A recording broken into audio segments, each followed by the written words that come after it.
شروع ہو جاتا ہے۔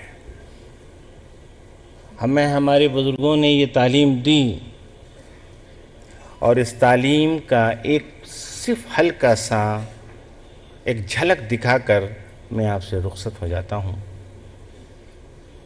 کہ حضور سیدنا خواجہ خواجگاہ خواجہ معین الدین حسن چشتی اپنی حیات میں، اپنی زندگی میں جس وقت موجود تھے، اسی وقت سرکار قطب الدین بختیار کاکی بھی، چونکہ آپ کے وہ خلیفہ ہیں اور خلیفہ کا بادشاہ حضرت شمس الدین التمش جو اس وقت کے بادشاہ تھے، یہ خلیفہ خواجہ معین الدین چشتی کے خواجہ قطب الدین ہیں۔ خواجہ قطب الدین دہلی میں ہیں، حضور خواجہ معین الدین چشتی اجمیر شریف میں ہیں۔ ایک کسان آپ کے پاس آتا ہے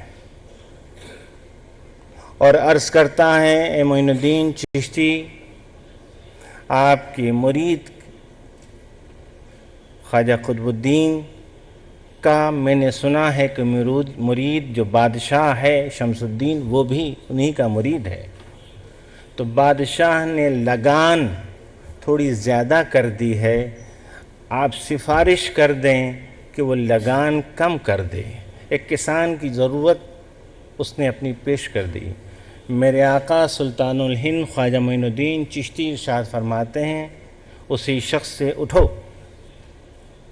سفر کی تیاری کرو، چلو دہلی چلتے ہیں۔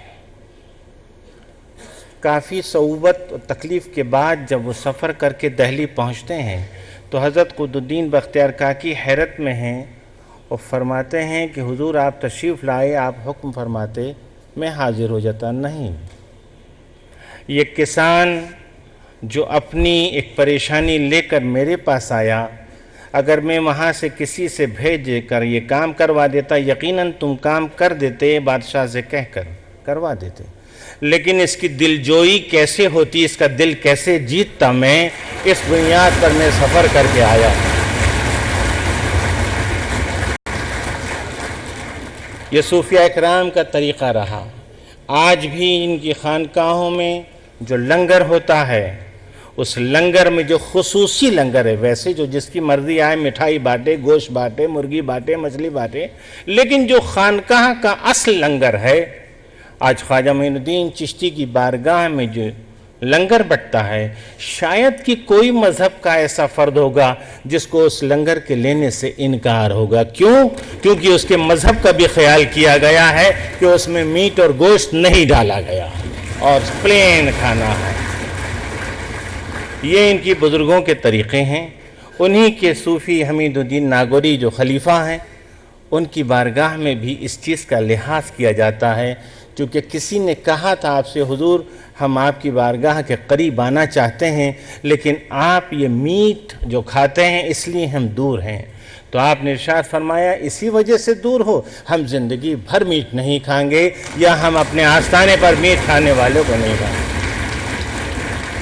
یہ تعلیمات یا ہمارے آستانے پر کوئی اگر آئے گا تو اس کے لیے منع ہے کہ ان کی بارگاہ میں کوئی میٹ کھا کر نہیں جا سکتا۔ ان صوفیوں نے یہ تعلیم دی ہے۔ ہمیں امید ہے، نہیں بلکہ یقین ہے کہ جتنے لوگ یہاں موجود ہیں وہ سب اس پیغام کو سن رہے ہیں، اور دنیا میں جس جس جگہ پر سے دیکھا جا رہا ہے ہمارے اس مخصوص پروگرام کو، یقیناً وہ اس چیز کا احساس کر رہے ہوں گے کہ ہندوستان سے یہ آواز جو اٹھی ہے اس کی بھی ایک وجہ ہے کہ میرے آقا نبی کریم جناب محمد رسول اللہ صلی اللہ تعالی وسلم نے اپنی زندگی میں ارشاد فرمایا تھا رخ کر کے کہ مجھے ہندوستان سے محبت کی بو آتی ہے۔ اسی محبت کو لے کر اب ہمیں امید ہے کہ ہماری یہ لگایا ہوا یہ چمن بہت دور تک بڑھتا چلا جائے گا، اور یہ گلدستے کی شکل میں ہم نے یہاں پر علماء اور مشائخ اور دانشور اور ملک اور بیرون ملک سے جن لوگوں کو بھی جمع کیا، یہ ایک گلدستہ ہے، اس گلدستے سے پھول نکلتی ہی رہے گی۔ اپنی گفتگو کو ختم کرتا ہوں۔ محمد رسول اللہ۔